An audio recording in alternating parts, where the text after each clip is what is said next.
আমরা সহকারী শিক্ষক সুপারিশ প্রাপ্ত 2025-এ আমরা চূড়ান্ত পরীক্ষা দিয়ে আপনার প্রিলি ভাইভা এবং ক্লিয়ার করা চূড়ান্ত রেজাল্ট পাওয়ার পরে আমরা যত রকম আনুষ্ঠানিকতা আছে যেটা আপনার পুলিশ ভেরিফিকেশন, আপনার মেডিকেল রিপোর্ট, সব কিছু চূড়ান্ত কাগজপত্র আমরা জেলা শিক্ষা অফিসে দাখিল করেছি।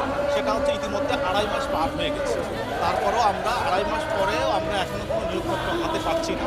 ইতিমধ্যে অনেক ভাই আছে যারা অনেক চাকরি ছেড়ে চলে আসছে, কেউ অনেক চাকরিতে যোগদান করেনি, কিন্তু এটাই যোগদান করবে বলে এখন পর্যন্ত আমাদের যোগদান না হওয়াতে আমরা একটু হতাশার ভিতরে পড়ে গেছি, মানসিক ট্রমার ভিতরে পড়ে গেছি, যাতে আমরা পরিবারের বাইরেও কথা বলতে পারতেছি না। এমন অবস্থা আমাদের হয়ে গেছে যে আমরা বাড়ির বাইরে যেতে পারতেছি না, যে একটা মানসিক সমস্যা হয়ে গেছে। আমি রাতে আজকে আড়াইটার সময় ঘুম ভেঙে গেছি, আমার আর কোনো ঘুম হয়নি।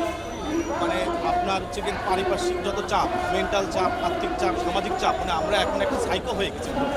যে এর থেকে আমরা চাচ্ছি মাননীয় প্রধানমন্ত্রীর কাছে বরাবর আবেদন করতেছি যেন দ্রুত সময়ের মধ্যে আমাদের জন্য নিয়োগপত্রটা দিয়ে দেওয়া হয়।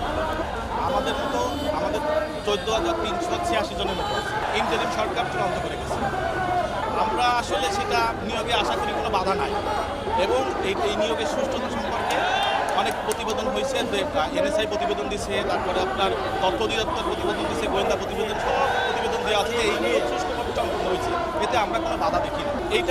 এটা আমরা কিছু বুঝতে পারতেছি না। এটা সরকারি ভালো বলতে পারবে। আমরা তার কাছে উদ্যোক্ত আহ্বান জানাবো, অনুরোধ করবো মাননীয় প্রধানমন্ত্রী যেন আমাদের এই বিষয়টা সদয় দৃষ্টিতে দেখে এবং আমাদের দ্রুত ছেলে নিবাসকে ফেরত নেওয়ার ব্যবস্থা করে।